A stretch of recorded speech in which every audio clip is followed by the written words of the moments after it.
आपके सामने जो इतना बड़ा लोगो लगा हुआ है वेस्टेज कंपनी का, उनके जो मैनेजिंग डायरेक्टर बैठे हैं सामने हमारे आदरणीय श्री गौतम बाली जी, और उसके साथ आपकी ये वंडरफुल टीम जो TSS सोनू शर्मा जी जो मेरे भाई हैं, उनकी टीम का, पर्टिकुलरली उनकी टीम का मैं शुक्रिया अदा करना चाहूँगी कि आज उन्होंने ये अपॉर्चुनिटी मुझे दी कि आप लोगों से मैं रूबरू हो सकूँ, आप लोगों से बात कर सकूँ। और इतनी सारी, मनोज तिवारी जी आए हमारे मेंबर पार्लियामेंट, गौतम बाली जी ने इतना सुंदर अपनी सारी लाइफ की जर्नी और काफ़ी सारा आप लोगों को मोटिवेट किया, और सोनू भैया जिनसे कि मैं खुद भी सीखती हूँ, एक पुलिस ऑफिसर होके इनकी सारी वीडियोस देखती हूँ, इनको हमेशा एडमायर करती हूँ। इतना कुछ उन्होंने आप लोगों को मोटिवेट ऑलरेडी कर दिया है, तो मुझे लगता था कि मेरे पास अब शब्द ही नहीं बचेंगे, मैं जाकर स्टेज पर बोलूँगी क्या। तो मुझे सच में समझ नहीं आ रहा कि, क्योंकि कई बार क्या होता है कि इंसान इतना इमोशनल हो जाता है कि उसको कहने के लिए कुछ नहीं बचता है। कुछ ऐसी ही परिस्थिति मेरी भी इस टाइम है कि मैं भी इमोशनल हूँ, ब्रदर इमोशनल हुआ, उसके साथ साथ मैं भी इमोशनल हूँ, तो बहुत कुछ कहने के लिए आप लोगों के सामने है नहीं, लेकिन फिर भी मैं आप लोग, क्योंकि आज इतने सारे लोग इकट्ठे हुए हैं, इस इतनी बड़ी टीम के साथ आप लोग जुड़े हुए हैं, आप लोगों के फ्यूचर के लिए, आप लोगों के सपनों के लिए, आप लोगों को आगे बढ़ते हुए देखने के लिए मेरी ईश्वर से बहुत सारी शुभकामनाएं आप लोगों के लिए है कि जो सपने वेस्टेज आपको दिखा रही है और जो आप देख रहे हैं और जो TSS की टीम मिलकर सोनू शर्मा जी के साथ उनको अचीव करेगी और आप लोगों को आगे बढ़ते हुए हम आने वाली अपनी लाइफ में जो है देखेंगे, उसके लिए मैं आप लोगों को सबको बहुत ज़्यादा बधाई देती हूँ कि आप लोग आज इस मंच पर आए हैं, आप लोग आके अपने सपनों को साकार करने के लिए यहाँ पर आए हैं। और जब आप यहाँ से जाएंगे तो इतना कुछ लेके जाएंगे कि जाकर आपने जो है बहुत जोश के साथ अपनी लाइफ में आगे बढ़ना है। और जैसे सोनू भैया ने बताया कि कोई ऐसा इंसान नहीं है जिसकी जर्नी में प्रॉब्लम्स नहीं आती हैं, लेकिन उन प्रॉब्लम्स को दूर करके उनके साथ उनके कैसे अपनी लाइफ में आगे बढ़ना है ये आपने देखना है, मेहनत आपने करनी है, बड़े सपने देखने हैं, उन बड़े सपनों को पूरा करने के लिए आप जब जुट जाएंगे तो कोई ऐसी चीज़ नहीं है जो आपको रोक सके आगे बढ़ने के लिए। उसी के लिए मैं आप लोगों को अपनी छोटी सी जर्नी जो मेरी लाइफ की रही है, आज जो मेरे को आप लोगों के बीच में आने का मौका मिला है, तो शायद उस जर्नी की वजह से रहा है, नहीं तो दिल्ली पुलिस में ACP तो बहुत सारे हैं, शायद भैया ने किसी को इन्वाइट नहीं किया, मुझे इन्वाइट किया, कहीं ना कहीं मेरी वो छोटी सी स्टोरी इनको भी इंस्पायर करती है। गुरदासपुर के, पंजाब के एक छोटे से गांव से निकलकर दिल्ली की जगह पर आकर पढ़ाई करके इस लायक यहाँ तक बनना मेरे लिए भी यात्रा ये बहुत आसान नहीं थी। खासतौर से मैं लड़कियों को बताना चाहूँगी, क्योंकि आज बहुत सारी लड़कियाँ यहाँ बैठी हैं, कि सपने साकार करने की जब बात आती है ना, तो किस तरीके से सपने साकार करने पड़ते हैं। अगर आप देखें तो मेरी 37 ईयर जॉब हो चुकी है दिल्ली पुलिस में, और 10 महीने बाद मेरी रिटायरमेंट है। मैं सोनू भैया से एक दिन कह रही थी कि मुझे भी वेस्टेज ज्वाइन करा दो, तो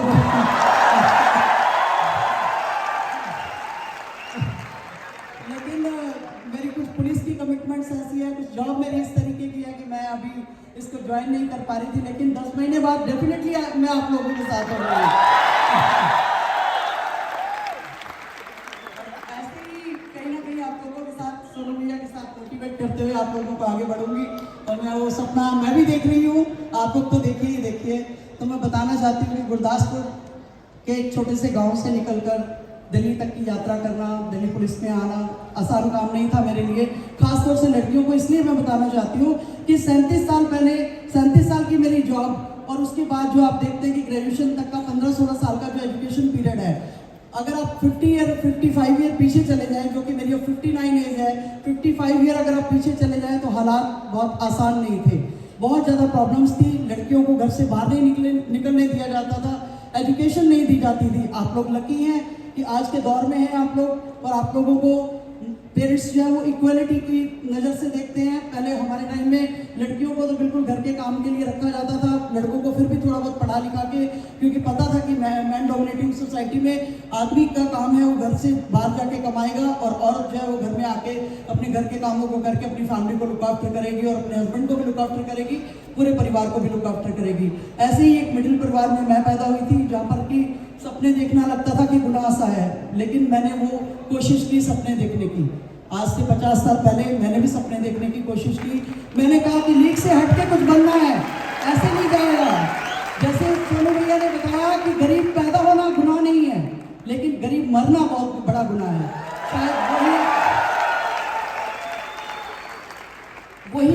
बड़ी बात मेरे अंदर थी कि मैंने कहा मैं गरीब परिवार में जरूर पैदा हुई हूँ, मिडिल परिवार में जरूर पैदा हुई हूँ, जहाँ 2 वक्त की रोटी के लिए शायद बहुत ज़्यादा मशक्क़त करनी पड़ती है, क्योंकि मेरे फादर दिल्ली पुलिस में कांस्टेबल थे, जिसकी 5 बहनें थी, 4 बेटियाँ 2 बेटे थे। इतने बड़े परिवार को लुक आफ्टर करना एक कांस्टेबल के लिए बहुत मुश्किल होता है। 82 रुपीज़ से शायद उन्होंने अपनी जॉब स्टार्ट की थी जिस टाइम, और आप सोचिए कि इतने सारे बड़े परिवार को पालना 82 रुपयों में बहुत मुश्किल होता है उस टाइम। चलिए वो पैसे कहीं ना कहीं ब्रेड बटर के लिए सफिशिएंट हो जाते होंगे, लेकिन अगर सपने देखने होते हैं तो उसके लिए वो काफ़ी नहीं होते। और बस 2 वक्त का जैसे कहते हैं ना कि खाना मिल जाना, वही बहुत बड़ी बात होती थी उस टाइम पर। उसमें अपने आप को पढ़ाई करने के लिए मैंने जिद की कि मुझे पढ़ना है। 8वीं तक, मैं 7वीं तक मुझे दिल्ली सरकारी स्कूल में पढ़ाया गया। आपको पता है इंग्लिश उस टाइम पर 6 क्लास से स्टार्ट होती थी। उसके बाद जब मैंने देखा कि 7वीं तक दिल्ली पढ़ाया, उसके बाद में पंजाब भेज दिया कि हम लोग अफोर्ड नहीं कर सकते, आप लोग गाँव में रहिए ताकि आप परिवार जो है पूरा वहीं रहेगा और वहाँ पढ़ाई करिए। आप ये देखिए कि दिल्ली में आप हिंदी पढ़ रहे हैं, एकदम आपको जाके स्विच करना पड़ता है पंजाबी लैंग्वेज के बीच में, जिसमें आपको ABCD नहीं पंजाबी की आती, और नए सिरे से पंजाबी सीखना, सारा कुछ उसके लिए मेहनत करना। और पंजाब में 8वीं क्लास बोर्ड होता था हमारे टाइम में, तो उस बोर्ड को पास करना मैंने लैंप की लाइट में पढ़ के उस टाइम पर, क्योंकि उस टाइम रोशनी नहीं हुआ करती थी, लैंप हुआ करती थी, उस लैंप में पढ़ के अपने आप को इतना कैपेबल बनाया कि मैंने पंजाब बोर्ड को टॉप किया हुआ था। पंजाब बोर्ड टॉप करने के बाद मैंने फादर से रिक्वेस्ट की कि फादर ये मेरी मंजिल नहीं है, मैं पंजाब में नहीं रहना चाहती। अंधों में कांटे राजे वाली बात कि मैं बिल्कुल नहीं चाहती कि मैं यहाँ पर रहकर कुछ, मुझे दिख रहा था कि मैं जो सपने देख रही हूँ, जो मैं बनना चाहती हूँ, वो यहाँ पर रहकर कम से कम मैं नहीं बन पाऊंगी। तो मैंने अपने फादर को रिक्वेस्ट की कि आप प्लीज़ मुझे वापस दिल्ली में किसी भी तरीके से अरेंज करिए और हमें दिल्ली में पढ़ाई करनी है। फिर दोबारा दिल्ली में पेरेंट्स, मदर को भी शिफ्ट कराया गया, हम लोगों को भी शिफ्ट कराया गया, बाकी भाई बहनों को भी। और उसके बाद बड़ी मुश्किल से 12th क्लास की, तो फिर शुरू हो गई बात कि भाई अब शादी करनी है, क्योंकि 12th से आगे तो लड़कियों को कॉलेज भेजने का तो कोई रिवाज ही नहीं था यहाँ पर। तो वो फिर भूख हड़ताल करनी पड़ी घर में, कई दिन तक भूख हड़ताल करनी पड़ी कि कॉलेज जाना है, क्योंकि मैं कांस्टेबल नहीं बनना चाहती थी। किरण बेदी मैम को देखती थी तो मैं कहती थी कि कम से कम सब इंस्पेक्टर तो मैं जरूर आऊंगी, कांस्टेबल नहीं आऊंगी। ये जज्बा मेरे था अंदर, और मैं चाहती रही कि मेरे को हर हालत में मुझे पढ़ना है, और सब इंस्पेक्टर आने के लिए आपको कम से कम ग्रेजुएट होना बहुत ज़रूरी था। तो वो ग्रेजुएशन करने के लिए इतनी मशक्क़त करनी पड़ी, पेरेंट्स ने बिल्कुल अलाउ नहीं कर रहे थे। मैंने कॉरस्पॉन्डेंस से एडमिशन ले लिया, मैंने कहा मुझे पढ़ना है तो पढ़ना है, मैं आपसे एक पैसा नहीं मांगूंगी, लेकिन आप मुझे पढ़ाई के लिए नहीं रोकेंगे। तो मेरी वो भूख हड़ताल जो थी वो सफल हुई। मैं ये इसलिए बता रही हूँ कि आप लोग, कई बार हमें हार्डशिप से गुजरना पड़ता है, कई बार अपनी बातें मनवाने के लिए कई सारी जिद करनी पड़ती हैं। तो वो भूखे रहना भी एक जिद थी मेरी कि मैं अगर भूखी रहूँगी तो शायद मेरे पेरेंट्स को कहीं तरस आए और मुझे एडमिशन करवा दे। तो उन्होंने कॉरस्पॉन्डेंस से मुझे ग्रेजुएशन कराई। बहुत बड़ी मेरे आगे चुनौती थी कि बिना पढ़ाई, बिना आपको कोई कॉलेज नहीं जाने को मिल रहा है, आप घर पर अपनी बुक्स लेके पढ़ रहे हैं, कोई आपको ट्यूशन का साधन नहीं है, कोई आपको गाइड करने वाला नहीं है, क्योंकि मदर मेरी बिल्कुल अंगूठा छाप थी, फादर मेरे 8वीं पास थे। तो आप सोच ही सकते हैं कि घर का एटमॉस्फेयर क्या होगा जिसमें मुझे बहुत ज़्यादा कुछ पढ़ने को मिलता। लेकिन उसके बावजूद मैंने अपनी मेहनत की।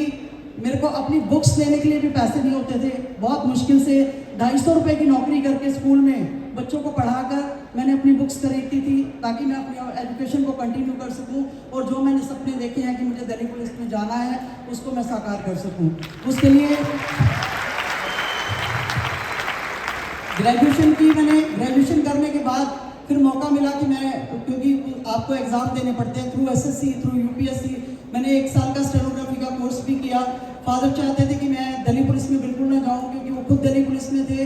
वो देखते थे कि यहाँ की लाइफ जो है वो काफ़ी टफ है, दिल्ली पुलिस में रहकर लड़कियों के लिए जॉब जो है वो बहुत ज़्यादा आसान नहीं है, दिन रात की नौकरियाँ होती हैं, बहुत मुश्किल होता है इस दौर से गुजरना। तो वो चाहते थे कि मैं स्टेनोग्राफर बनूँ, लेकिन मेरी एक ही जिद थी, जैसे मैं सोनू जी और बाली जी कहते हैं ना कि जिद पकड़ लो कि अपने वेस्टेज में ही रहना है और इसी को आगे बढ़ाना है, सेम चीज़ मैं कहती हूँ कि आप मैंने जिद पकड़ ली थी कि मुझे सब कुछ करना है, मुझे बनना है सब कुछ, तो उसके लिए मुझे कुछ भी करना पड़ेगा। तो मैंने पुलिस में ही जाना चाहे कुछ हो जाए। मैंने दोनों टेस्ट पास किए, UPSC पास किया, SSC पास किया, पे स्केल सेम था। फादर चाहते थे मैं दिल्ली पुलिस में ना जाऊँ, स्टेनोग्राफर बन जाऊँ, लेकिन मैं चाहती थी कि मैं जो है सब इंस्पेक्टर बनूंगी दिल्ली पुलिस में, क्योंकि मैं किरण बेदी मैम को देखती थी, शी वाज मेरी जो कहते हैं मेंटोर थी, उनको मैं देखती थी, उनको देखकर मेरा मन होता था कि मुझे भी पुलिस में जाकर यूनिफॉर्म पहननी है। और उस यूनिफॉर्म पहनने के पीछे सबसे बड़ा कारण एक ये था कि जिन परिस्थितियों से मैं गुजर रही हूँ, मैं हेल्पलेस हूँ, मैं कोई मदद नहीं कर पा रही हूँ किसी की, वो एक जब आपको पावर मिलती है, जब आप यूनिफॉर्म पहनते हैं, आपके हाथ में एक पावर होती है, उस पावर के साथ आप हजारों लोगों का फायदा कर सकते हैं। ये मोटिव मेरे मन में था हमेशा से। तो ये सोच के मैंने चाहती थी कि मैं पुलिस में जाऊँ, क्योंकि मुझे लगता था स्टेनोग्राफर बन के सिर्फ आप शॉर्ट एंड टाइप लिखेंगे, टाइप करेंगे, बॉस के पास जाएंगे, 2-4 कमियां निकालेगा, वापस आपको जो है आएंगे, फिर आप उसको करेक्ट करेंगे, लेकिन आपकी कोई लाइफ नहीं होगी, आपको कोई पहचानने वाला नहीं होगा। आज अगर मैंने अपने सपनों को साकार किया, उस चीज़ को मैंने अडॉप्ट किया कि मुझे पुलिस में जाना है और मैं अपनी जिद पर अड़ी रही, तो मैं आज मुझे इतने सारे आप लोग भी पहचान रहे हैं। बाकी तो जो जानते हैं वो तो जानते हैं। इसके बाद खाली ग्रेजुएशन कर लेने के बाद और खाली पुलिस में भर्ती हो जाने के बाद जो आगे की लाइफ बहुत आसान नहीं थी। जब मैंने ज्वाइन कर लिया, ये अपनी क्लियर कर लिया टेस्ट, तो 3 महीने लगे मुझे पेरेंट्स को कन्विंस करने के लिए कि मुझे पुलिस में ही जाना है, मैं तब तक ज्वाइन नहीं करूँगी कोई और जॉब, क्योंकि मैंने पुलिस में ही जाना है, आप चाहे मुझे ज्वाइन करने हैं, दो चाहे ना दो। फादर भी जिद पे अड़े रहे कि मेरी मर्जी के बिना तुम कैसे ज्वाइन कर सकती हो। 3 महीने तक अपॉइंटमेंट लेटर के लिए बार बार मैसेज आता रहा कि अगर आप ज्वाइन नहीं करना चाहते तो आपकी सीट हम किसी और को दे दें। तो इन बिटवीन मेरे ग्रैंडफादर एक्सपायर हो गए, मेरे पेरेंट्स की मजबूरी हो गई कि उनको पंजाब जाना पड़ा, और मैंने इस दौरान जाके अपनी ड्यूटी ज्वाइन कर ली। मेरे को बाद में जो लड़ाई होगी देखी जाएगी, बाद में जो लड़ाई होगी वो देखी जाएगी, जो पेरेंट्स का जो कहते हैं ना, उनकी जो गालियाँ या उनका जो भी डांट है वो सहली जाएगी, लेकिन अभी तो कम से कम अपनी जो दिल की इच्छा है उसको पूरा किया जाए। और आप यकीन नहीं करेंगे कि 1 साल तक मेरे फादर ने मुझसे इसलिए बात नहीं करी कि इसने अपनी मर्जी की है, इसने चाहकर भी वो जॉब नहीं ज्वाइन की जो मैं चाहता था। मैंने उस चीज़ को भी एक्सेप्ट किया। मैंने कहा कोई बात नहीं, आपकी यही बेटी एक दिन आपको प्राउड फील कराएगी और आप याद करेंगे कि आपने जिस चीज़ को रोका था वही चीज़ आपको मिला।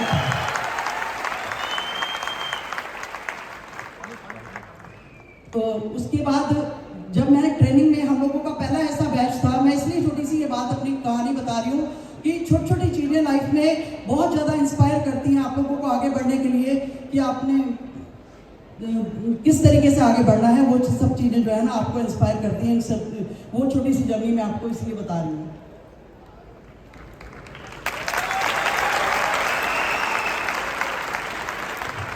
ट्रेनिंग में पहला हमारा बैच था 44 लड़कों का, जिसमें 8 लड़कियां थी। हम लोगों को इससे पहले क्या होता था कि सब इंस्पेक्टर की ट्रेनिंग में लड़कियों की ट्रेनिंग सेपरेट होती थी, लड़कों की ट्रेनिंग सेपरेट होती थी, अलग अलग जगहों पर होती थी। उसके बाद अपने पुलिस स्टेशन में जो भी है ज्वाइन करते थे वो करते थे। लेकिन पहला हमारा बैच ऐसा था जिसमें ज्वाइंट ट्रेनिंग का जो सेशन था हम लोगों का, लड़के और लड़कियों का इकट्ठा ट्रेनिंग जो है जड़ोदा कला में स्टार्ट हुई। और ऐसे ही एक दिन किसी लड़के ने फिक्रा कस दिया कि ये तो लड़कियां ऐसे ही तनख्वाह ले लेती हैं, काम तो करती नहीं है, हमसे फर्स्ट क्लास के सारे काम कराए जाते हैं, ट्रेनिंग हमसे फर्स्ट क्लास की मतलब कि हार्ड ट्रेनिंग कराई जाती है, इनसे लाइट ट्रेनिंग कराई जाती है, और ये इस अपॉर्चुनिटी को ले लेती हैं बीइंग अ लेडी होने के। मैंने इस मिथ को तोड़ा। मैंने कहा कोई बात नहीं, आपको मैं करके दिखाऊंगी कि मैंने उनसे कुछ नहीं कहा। ये बात होती है कि आप अपने अंदर कितने डिटरमाइन होते हैं, आप अपने आप को कितना जो है सेल्फ अपने आप को कितना मोटिवेट करते हैं, किस तरीके से आप सोचते हैं, आपकी सोच के ऊपर निर्भर करता है कि आप क्या बनना चाहते हैं और क्या करना चाहते हैं। मैंने भी यही सोचा, मैंने कहा मैं इनको कुछ नहीं बताऊंगी, लेकिन मैं करके दिखाऊंगी, मेरी कहते हैं सफलता बोलेगी, वैसे कुछ नहीं होगा, दूर से किसी को पता नहीं लगेगा कि मैं क्या कर रही हूँ। मैंने अपने रूम में 100 दंड बैठक लगाने शुरू किए, क्योंकि आप एक लेडी होने के नाते आप जेंट्स के फिजिक को मीट नहीं कर सकते हैं, तो उसको मीट करने के लिए मुझे हार्ड ट्रेनिंग करनी थी, तो वो मैंने की। और आप यकीन नहीं करेंगे,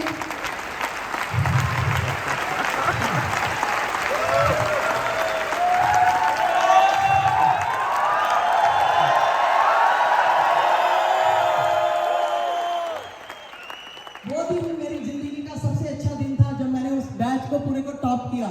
ऑलराउंड बेस्ट आई, लॉ में फर्स्ट आई।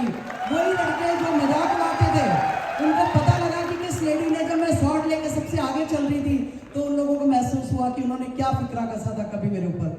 यही मैं आज आप लोगों को बताना चाहती हूँ कि लाइफ में ऐसे बहुत सारी मौके आएंगे, लोग आपकी टांग खींचेंगे, आपको फिक्रे कसेंगे, आपको बहुत कुछ बोलेंगे, लेकिन जिस मंजिल के लिए आप लोगों ने स्टेप उठा लिया है, उस मंजिल से आपने पीछे नहीं हटना है। उसके लिए आपने जो भी ताना बाना बोलना पड़े जिस तरीके से भी आपको आगे बढ़ना पड़े, आप लोगों की बातों की परवाह ना करें, आप आगे बढ़ते चले जाएं, बढ़ते चले जाएं। और यहाँ पर भी आकर जो है मंजिल खत्म नहीं हुई, क्योंकि मैं मैन डोमिनेटिंग सोसाइटी में रहती थी। आज से 37 साल पहले की मैं आप लोगों को बातें बता रही हूँ। आप भी अच्छी तरह जानते हैं, आप लोग जो बच्चे अभी तो आप लोग तो काफ़ी यंग हैं, आप लोगों को शायद ये सब चीज़ें फेस नहीं करनी पड़ी हैं, लेकिन आप अपने पेरेंट्स से पूछेंगे तो आपको पता लगेगा कि क्या क्या चीज़ें खासतौर से महिलाएं जो है अपने घर में, अपनी फैमिली में बियर किया करती थी, क्या क्या सहना पड़ता था उन लोगों को। तो अपने आप को दिल्ली पुलिस में जेंट्स के बीच में एस्टेब्लिश करना, that was not so easy for me also. अपने आप को प्रूव करने के लिए आपको 3 गुना काम करना पड़ता था, जो कि मैंने किया। 3 गुना काम करके ये दिखाया कि हम कैपेबल हैं, हम जो चाहें वो हम कर सकते हैं, अगर हमने करने की ठान ली है तो। डी कोर्स में टॉप, हर जगह टॉप, जहाँ पर भी मौका मिला मैंने कहीं पर भी वो अपॉर्चुनिटी छोड़ी नहीं। कहते ना ईश्वर छप्पर फाड़ के नहीं देता है, उसके लिए वो आपको एक मौका जरूर देता है। उस मौके को कौन अचीव करता है देखना सिर्फ वो आपको है। तो उसने मुझे मौका दिया, उस मौके को मैंने अचीव किया अपनी मेहनत से, अपनी लगन से, अपने डेडिकेशन के साथ, अपने हौसलों के साथ, अपनी हर चीज़ को कहते ना सोच के ये कि मुझे आगे बढ़ना है अपनी राह को, मैंने खुद कांटों को हटाकर आसान करना है, वो मैं करती रही। दिल्ली पुलिस में बहुत जगह ऐसी पोस्टिंग हुई कि जहाँ पर बहुत जगह अपने आप को प्रूव करना पड़ा कि मैं कैपेबल हूँ, आप लोगों के इक्वल कैपेबल हूँ। और सबसे ज़्यादा उस टाइम जब मेरी पोस्टिंग कमला मार्केट पुलिस स्टेशन में हुई। कमला मार्केट एक ऐसा एरिया जहाँ पर दिल्ली का, जहाँ पर रेड लाइट एरिया है, प्रोस्टिट्यूशन होता है, वहाँ पर अलग अलग स्टेट से जहाँ पर गरीब हैं, जैसे अभी ब्रदर बता रहे थे कि कई ऐसे होंगे जो पता नहीं किस तरीके से टिकट भी खरीद के यहाँ तक पहुँचे होंगे। तो आप ये देखिए कि उस दौरान उन लड़कियों को लाकर वहाँ पर जब जबरदस्ती उनसे प्रोस्टिट्यूशन कराया जाता था, तो दिल्ली का सबसे ज़्यादा लड़कियाँ, माइनर लड़कियाँ जीबी रोड से रेस्क्यू कराने का रिकॉर्ड मेरे को मिला।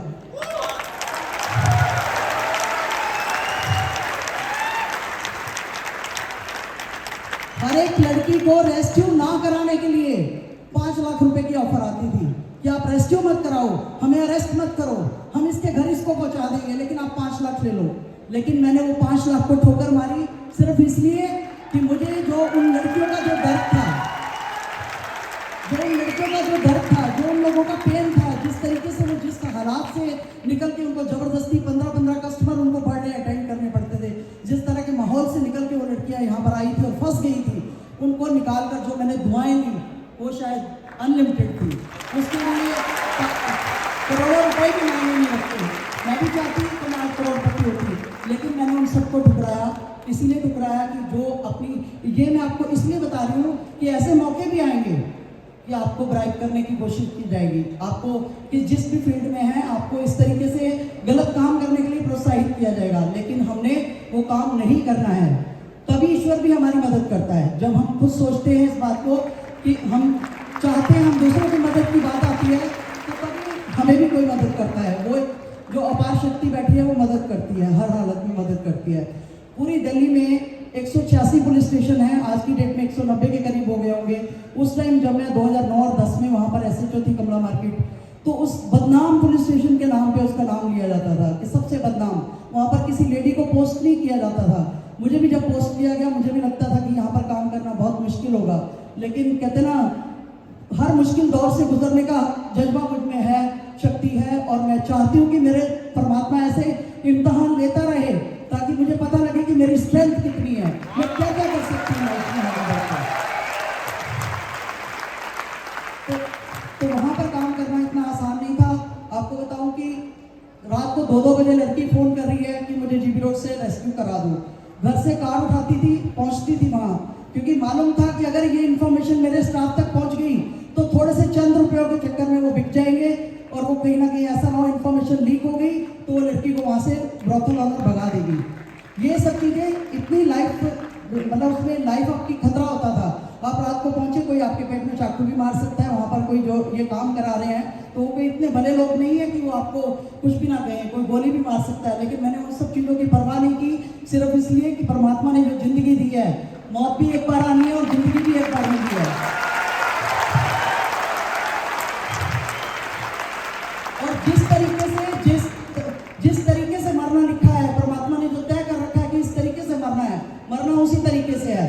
अगर उनकी गोली से, उनके चाकू से मुझे मरना है तो मैं मरूंगी, लेकिन मैं पीछे नहीं हटूंगी। मैं ये सोच के कभी इन्फॉर्मेशन लीक नहीं होने दी, और इसी वजह से ये जो 200 लड़कियों को छुड़ाने का जो मेरा सक्सेसफुल टारगेट रहा, वो इसी वजह से मैं अचीव कर पाई, अदरवाइज नहीं कर पाती। फिर बात आई पूरी दिल्ली में 186 पुलिस स्टेशंस में कमला मार्केट जैसे थाने को, जो कि सब हर तरीके से बदनाम है, बहुत ज़्यादा क्राइम है, सब कुछ है, पूरी दिल्ली में मैंने फर्स्ट का अवार्ड दिलवाया पूरे पुलिस स्टेशन को। लेकिन आज तक किसी महिला को ये अवार्ड नहीं मिला जो मुझे मिला, पूरे पुलिस स्टेशन को पूरी दिल्ली में फर्स्ट लाने का। वो तब आता है, उसके लिए आपको बहुत सारा, वो तभी आ पाता है कि जब आप इस तरीके से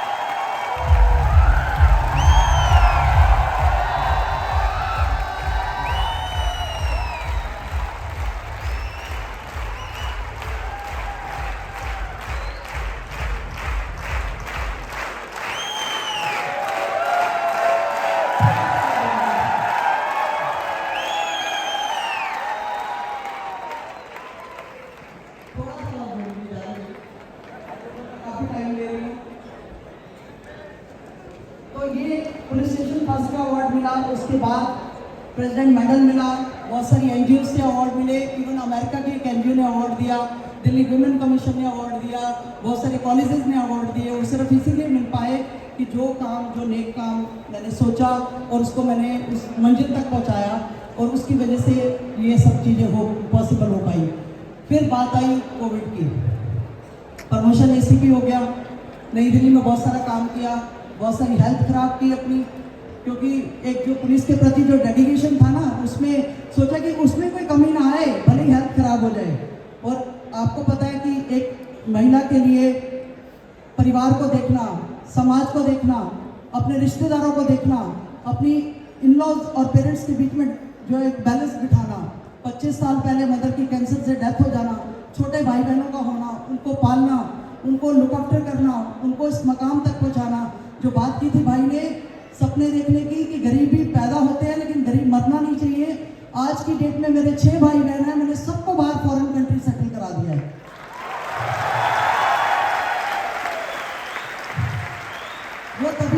वो तभी पॉसिबल हो पाया कि जब मैंने ये बात सोच ली कि मुझे आगे बढ़ना है, कुछ करना है, उनके लिए उनको एजुकेशन दिला के उनको इस लेवल तक बनाकर आज सबको फॉरेन कंट्री, कोई अमेरिका बैठा है, कोई कनाडा बैठा है, कोई यूके बैठा है।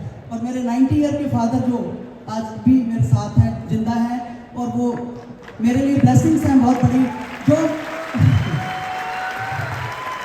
कभी नाराज हुआ करते थे कि पुलिस में नहीं जाना, आज सबको आगे बढ़ के बताएंगे ये मेरी बेटी एसीपी है दिल्ली पुलिस में।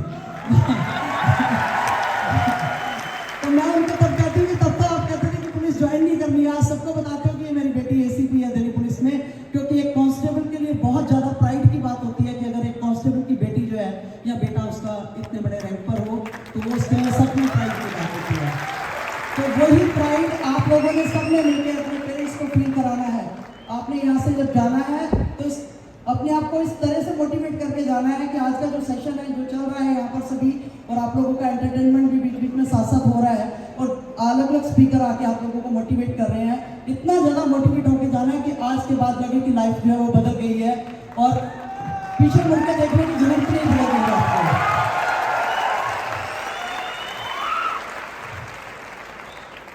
इसके बाद आया कोविड।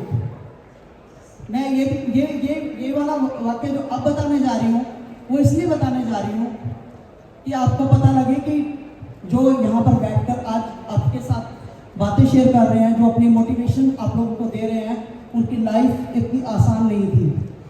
दिल भर आता है, अभी आए आंखों में आंसू भाई के भी, मेरे भी वो फादर थे, तो तकलीफें हैं बहुत ज़्यादा तकलीफें हैं। फिर बताना चाहूँगी, एक बेटा फॉरेन कंट्री में स्मॉल इंटेस्टाइन में क्रोन्स डिजीज है उसको, ऑपरेशन था उसका, कोविड आया, मैं कोविड सेल की इंचार्ज लगा दिया गया मुझे। मेरी वजह से मेरे पूरे परिवार को कोविड आ गया, क्योंकि मैं कोविड सेल की इंचार्ज थी। रोज ऐसे लोगों से मिलती थी कि जिनको कोविड था, उसकी वजह से हज़ारों लोगों को जब आप रोज मिलेंगे कोविड वालों को, तो आप कैसे अपने आप को बचा सकते हैं, चाहे कितने भी प्रिकॉशंस आप ले लें। मुझे कोविड हुआ, चाहे मैं बहुत सारे प्रिकॉशंस लेती थी, उसके बावजूद भी कोविड हुआ।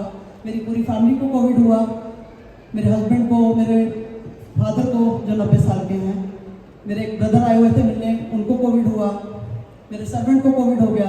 एक वक्त ऐसा था घर में कोई ताला लगाने वाला भी नहीं था। पुलिस स्टेशन वालों को बोल के मैंने घर में ताला लगवाया, क्योंकि मैं खुद भी एडमिट थी, मेरे हस्बैंड भी एडमिट थे हॉस्पिटल में, मेरे फादर एडमिट थे, मेरा सर्वेंट एडमिट था, मेरे भाई एडमिट थे। घर में एक भी बंदा नहीं है, और उसके बाद भी आप लॉक लगवा रहे हो। पुलिस स्टेशन वालों से कह गए कि मेरे घर में लॉक लगा के चाबी रख लेना। और अभी मैं 2 दिन हुए थे मुझे गए हुए हॉस्पिटल में। तीसरे दिन जब हस्बैंड एडमिट हुए हैं, तो उनके लंग्स जो 99% खराब हो चुके थे, एकदम कोविड ने अपनी चपेट में इतना ज़्यादा उनको ले लिया कि 26 दिन उनको वेंटिलेटर पे रहना पड़ा। वो 26 दिन बहुत ज़्यादा सीरियस थे मेरे लिए। एक एक पल, एक एक घड़ी उसको जो है देखना, उसको समझना, सबके लोगों के फ़ोन के जवाब देना।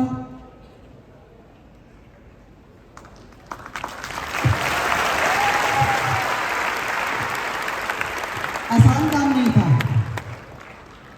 फिर एक दिन ऐसा आया कि हॉस्पिटल से 15 जून को मैसेज आ गया कि ही इज़ नो मोर। वो नहीं थे इस दुनिया में, और मेरे लिए जैसे दुनिया वीरान हो चुकी थी, क्योंकि मेरी एक ही एक सिस्टर लॉ वो फॉरेन कंट्री में, एक ही एक ब्रदर लॉ वो फॉरेन कंट्री में, बेटा एक ही एक वो फॉरेन कंट्री में, मेरे मैक्सिमम भाई बंधु जितनी मेरी बहनें भाई सब बाहर, और मैं अकेली घर में। मेरे साथ एक सिर्फ मेरी भांजी और बाकी सब पुलिस वाले। उन पुलिस वालों ने मेरा बहुत साथ दिया, मैं शुक्रगुजार हूँ कि उन्होंने टफ घड़ी में मेरा साथ दिया। 26 दिन वेंटिलेटर पर रहने के बाद हस्बैंड को तैयार आ गई, और हस्बैंड का क्रीमेशन करने के लिए कोई नहीं, डेड बॉडी देते नहीं आपको मालूम। कोविड में बड़ी मुश्किल से पीपी किट पहन के खुद क्रीमेट किया उनको। बहुत टफ टाइम था, आप कहना बहुत आसान होता है, उस दौर से गुजरना, उन पलों को जीना, उनमें अपने आप को स्ट्रॉन्ग रख पाना बहुत मुश्किल काम होता है, लेकिन किया वो काम। क्योंकि जैसे ही हस्बैंड की डेथ हुई, एकदम लगा कि जैसे एक रिस्पॉन्सिबिलिटी कंधे पे और आ गई है। आज तक तो सिर्फ मदर की रिस्पॉन्सिबिलिटी देख रही थी, और अब तो फादर की भी निभानी पड़ेगी। वक्त ही नहीं था सोचने का अपने पास, इस बात को देखने के लिए कि मैं रो सकूं। जी भर के रो भी नहीं पा रही थी मैं, क्योंकि मुझे दुनिया को भी देखना था, अपनी जॉब को भी देखना था, मुझे अपने बेटे को भी देखना था, जिसका कि 1 महीने के बाद ऑपरेशन था। कितना टफ टाइम। बेटा चाहकर भी आ नहीं पा रहा अपने फादर के लास्ट राइट अटेंड करने के लिए, माँ चाहकर भी जा नहीं पा रही उसके पास ट्रेवल रिस्ट्रिक्शन की वजह से कि उसका ऑपरेशन हुआ है तो मैं अपने बेटे को देख लूँ। 1 महीने बाद उसका ऑपरेशन होता है, मैं उसको देख नहीं पाई। 1.5 साल तक मैं तरसती रही अपने बच्चे को मिलने के लिए कि मैं एटलीस्ट एक बार उसको गले लगा के, क्योंकि वो रो नहीं पाया था, उसके अंदर एक जैसे बहुत बड़ा सदमा था उसके लिए ये लाइफ का, कि कम से कम मेरे कंधे पे सर रख के वो रो ले और मैं उसके कंधे पे सर रख के रो लूँ कि बेटा ये हमने जो वक्त है, ये जो टफ टाइम हमने गुजारा है, इसको हमें आगे मूव ऑन करना है लाइफ में और आगे बढ़ना है, क्योंकि लाइफ यहीं पर ख़त्म नहीं होती है। तो कोविड ने ये सिखाया लाइफ में कि लाइफ बहुत अनसर्टेन है, पता नहीं कब कहाँ पर किस चीज़ से दौर से गुजरना पड़े और क्या हो लाइफ में। तो ये, लेकिन आपको उस सिचुएशन में अपने आप को, मैं इसलिए बता रही हूँ कि आप लोगों को इस तरह की सिचुएशन भी आएंगी। इतना ज़्यादा हेल्पलेस इंसान अपने आप को फील करता है उस टाइम पर कि वो लगता है कि जैसे दुनिया उजड़ गई है, लेकिन उसमें भी अपने आप को मोटिवेट करना, उसमें भी अपने आप को निकाल के आज इस लेवल पे, इस बुलंद आवाज़ के साथ आप लोगों के बीच में मैं हूँ। तो ये इसीलिए हूँ कि मैंने उस दौर को जिया और उससे सीख ली, उससे शिक्षा ली मैंने कि मुझे आगे बढ़ना है, मुझे अपने बच्चे को देखना है, मुझे अभी बहुत सारे परिवारों को देखना है, मुझे भाई बंधुओं को देखना है। दिल्ली पुलिस में रहकर 37 साल की नौकरी में एक दिन भी शायद ऐसा मैंने नहीं गुजारा होगा जिस दिन मैंने किसी की मदद करने की नहीं ठानी हो। मैंने हर रोज़ मदद की है और कोशिश की है कि मेरा कोई ज़िंदगी का दिन ऐसा ना गुजरे कि जिस दिन वो मदद के बगैर गुजर जाए। मैं ये कहती थी कि अमीर आदमी पैसे से काम करा लेता है, सिफारिशी आदमी अपनी सिफारिश से काम करा लेता है, लेकिन जो बहुत जो गरीब है, क्योंकि मैं उस गरीब तबके से निकल कर आई थी, उनके लिए मेरे मन में उतना ही दर्द था कि मुझे पता है कि गरीब आदमी का जीना जो है बहुत मुश्किल होता है। अगर हम उसकी मदद करते हैं तो जो ब्लेसिंग्स मिलती हैं वो अनलिमिटेड है, वो सब पैसे के आगे बेकार है। और वो आप लोगों को बहुत ज़्यादा जरूरत है उन चीज़ों की। आपको आगे बढ़ने के लिए ब्लेसिंग्स बहुत ज़्यादा चाहिए। तो मैं बहुत खुश हूँ, यहाँ पे आके मैं देख रही थी कि हर इंसान एक दूसरे के पैर छू रहा है, बड़ों के। जो एक रिस्पेक्ट लेवल TSS ने और वेस्टिंडीज ने क्रिएट किया है, वो एक अल्टीमेट लेवल है। और ये बनाए रखना, आपके बच्चे आपसे बहुत कुछ सीखेंगे, आपके बच्चे आपसे बहुत कुछ सीखेंगे।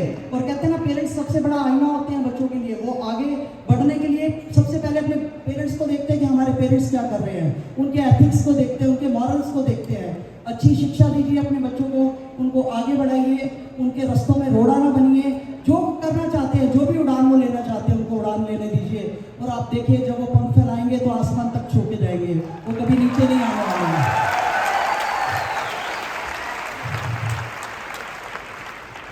तो ये मेरी छोटी सी मोटिवेशनल जर्नी थी, जिसमें अब तक का टफ टाइम जो था वो सारा मैंने गुजारा। पता नहीं आप लोगों को मैं कितना मोटिवेट कर पाई, लेकिन मेरा ये सिर्फ ये कहना है कि